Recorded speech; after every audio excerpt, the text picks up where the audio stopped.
మీరు ఒక మంచి నిర్ణయంతో ముందుకు వస్తామంటే మేము స్వాగతిస్తాం. సమాజానికి మేలు చేస్తామనంటే స్వాగతించేటటువంటి అంశమే. తెలంగాణలో ఒక మహిళ పార్టీతో ముందుకు వస్తుంది అనంటే ఒక మంచి పరిణామమే కూడా, కాదని ఎవరు అనరు. అయితే తన యొక్క అసంతృప్తిని లేఖ ద్వారా తన యొక్క తండ్రికి పంపించినటువంటి వ్యవహారము నిజమా కాదా ఇక వాళ్ళే చెప్పాలి. ఆమె అమెరికా పోయేదానికంటే ముంగటనే కొన్ని లేఖలని బహిర్గతం చేసేటటువంటి ఆలోచనలు ముందుకు ఉన్నాయా లేవా అనేటటువంటిది కూడా వాళ్ళు జవాబు చెప్పాలి. ఒక చివరి రిసార్ట్గా తన యొక్క అసంతృప్తిని మొత్తం కూడా లేఖల ద్వారా తండ్రికి పంపించి అక్కడి నుంచి ఎట్లాంటి స్పందన గిట్ట రాకపోతే తన యొక్క భవిష్యత్తు కార్యాచరణని ప్రకటించేటటువంటి ఆలోచనలో కవిత గారు ఉంటున్నటువంటి విషయాన్ని వాళ్ళకంటే ముంగట మేమే చెప్తా ఉన్నాం. ఈరోజు పని కట్టుకొని కుటుంబంలో ఆధిపత్య పోరు నడుస్తుందా అనంటే కవిత గారేమో గుర్తింపు పోరు కాడనే ఆగిపోయారు. ఇక ఆధిపత్య పోరు అనంటే వరంగల్ సభ సాక్షిగా ప్రజల ముంగటనే ఆయన రాజకీయ వారసుడు కేసీఆర్ గారికి కేటీఆర్ అని చెప్పి వేదిక మీద 2 పెద్ద బొమ్మలేసి మరి దాన్ని సమాజానికి ఒక సందేశం ఇచ్చినట్టుగానే మరి తెలంగాణ ప్రజలు దాన్ని చూస్తూ ఉన్నారు. ఇక భవిష్యత్తులో బీఆర్ఎస్ పార్టీ అనేటటువంటిది మీరు ఫస్ట్ అయితే కలిసి నిలబడేటటువంటి ప్రయత్నం చేయరి. ఈ అబద్ధాలతోటి లేకపోతే పక్కదారి పట్టించేటటువంటి విధానాలతోటి ప్రతిపక్షంలో ఎక్కువ రోజులు ఉండాలనేటటువంటి ఆలోచనలతో ఉంటే భవిష్యత్తులో తెలంగాణ ప్రజలు మిమ్మల్ని దగ్గర రానియరు. నిజాన్ని దాంట్లో ఏమైనా విమర్శలు ఉంటే చేయండి అంతే తప్ప నిజాలను కూడా పచ్చి అబద్ధాలతోటి కుట్రలతోటి సోషల్ మీడియా మాధ్యమాలతోటి మా యొక్క ముఖ్యమంత్రి రేవంత్ రెడ్డి గారి మీదైనా కాంగ్రెస్ పార్టీ మీదైనా మా ప్రభుత్వం మీదనైనా బురద జల్లేటటువంటి ప్రయత్నం చేస్తే మాకంటే ముందు ఆ భగవంతుడే చూసుకుంటాడు. దానికి ఉదాహరణ మీ కుటుంబంలో ఈరోజు జరుగుతున్నటువంటి పరిణామాలు. ధన్యవాదాలు.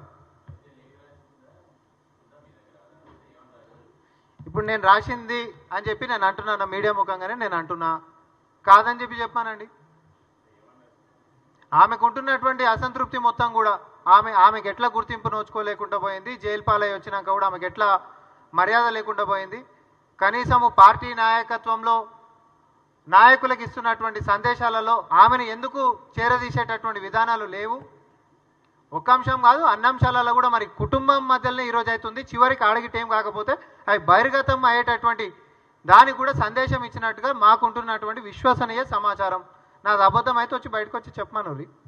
నేను దానికంటే అమెరికా పోయేదానికంటే ముంగటనే లెటర్లని బయటికి పెట్టేటటువంటి ఆలోచనలో కవిత గారు ఉర్రా లేదా ఇది చెప్పాలి.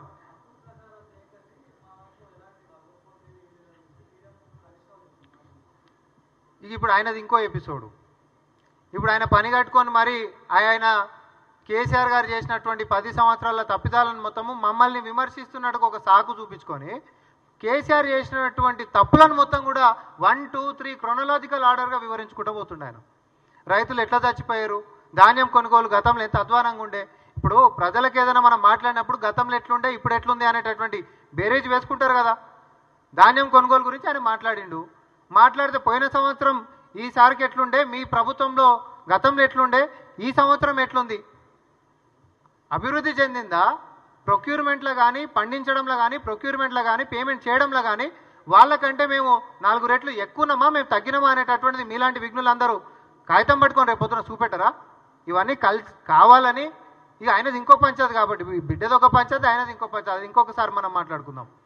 సో వీళ్ళందరూ కూడా కలిసికట్టుగా కేటీఆర్ అనేట వ్యక్తిని ముంగట వేసినందుకు ఎవరి బాధలు వాళ్ళకున్నాయి, కడుపు చించుకుంటే కాళ్ళ మీద పడుతుంది అనేటటువంటి విధంగా వాళ్ళు కక్కలేక మింగలేక పరోక్షంగా వాళ్ళ లోపల ఉంటున్నటువంటి అసంతృప్తిని మరి తెలంగాణ ప్రజలకి ప్రెస్ మీట్ల ద్వారా చిట్చాట్ల ద్వారా చాలా స్పష్టంగా తెలియజేయడం జరుగుతూ ఉంది.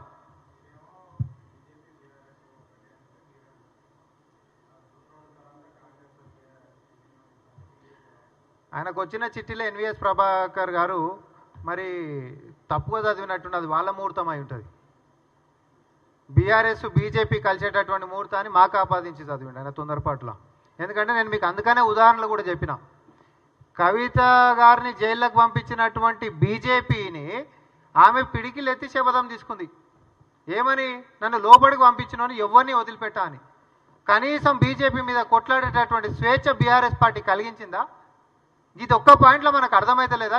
ఎవరితోటి లోపాయకార ఒప్పందంలో ఎవరి మీద కొట్లాడిస్తలేరు అనేటటువంటిది.